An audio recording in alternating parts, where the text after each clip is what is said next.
Si moi je dis qu'il y a des fraudeurs sur la liste électorale de ma commune Tia-Salé, j'ai les preuves de cela.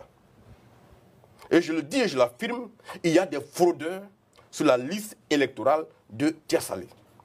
Moi-même, en tant que journaliste, j'ai autopsié la liste de ma commune. Et tous ceux qui y sont inscrits de façon frauduleuse, j'ai leur nom. Ceux qui ont fraudé sur notre nationalité pour avoir des CNI, ceux qui l'ont distribué les CNI, on les connaît. J'ai fait un dossier que j'ai déposé auprès du parquet de Tia-Salé pour que le parquet poursuive ces gens qui ont fraudé objectivement pour être sur la liste, avec les preuves à l'appui. Le parquet m'a dit qu'il ne peut pas déclencher la poursuite sans l'accord du parquet de Yopougon. Donc je suis allé au parquet de Yopougon, rencontrer le procureur de Yopougon, pour lui produire la même documentation. Ce procureur donnait l'autorisation au procureur de Tia-Salé d'enclencher la poursuite pénale contre ces fraudeurs-là. Il m'a dit qu'il ne peut le faire qu'avec l'accord du ministre de la Justice. J'ai attendu 2 mois, l'accord ne venant pas. Moi-même, j'ai été saisi le ministre de la Justice. Avec la documentation des fraudeurs, des personnes non ivoiriennes, à qui on a distribué la carte d'identité ivoirienne et notre certificat de nationalité.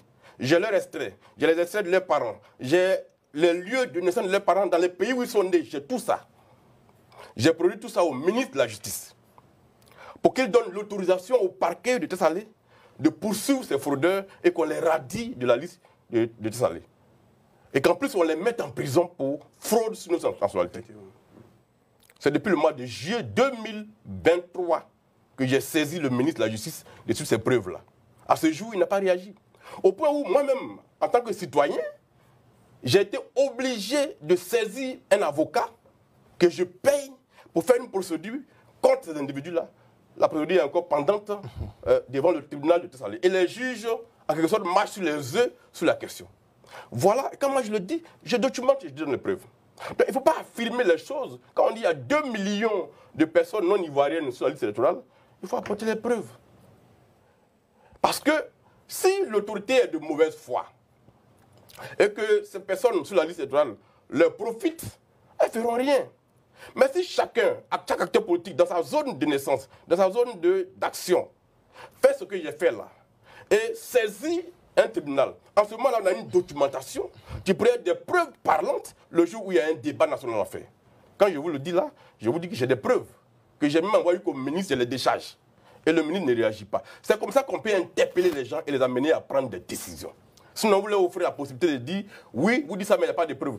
Mais moi, j'ai apporté des preuves, ils ne réagissent pas. Mais là, je peux maintenant dénoncer que le ministère de la Justice laisse sur la liste de Tia-Salé des personnes qui ne sont pas ivoiriennes, qui ont fraudé et avec lesquelles on a les preuves et ils n'agissent pas. Ça, les partis politiques, ça ces éléments-là qui peuvent faire leur palabre. Donc aujourd'hui, moi, à Salé Timoko, je suis fondé à dire que la liste électorale de ma commune est truffée de personnes qui n'ont pas le droit d'y être, mais qui y sont. Et j'ai fait toutes les démarches prévues par les lois jusqu'au ministre de la Justice. Donc aujourd'hui, je peux dire que Tia-Salé, la liste n'est pas crédible. Mais est-ce que je peux le dire pour toute la Côte d'Ivoire, puisque je n'ai pas les éléments? Donc moi, j'invite les acteurs politiques à faire les démarches légales. Et ça va nous permettre après de faire un débat sérieux. Parce que la CEI elle-même va se rendre compte qu'il y a une difficulté.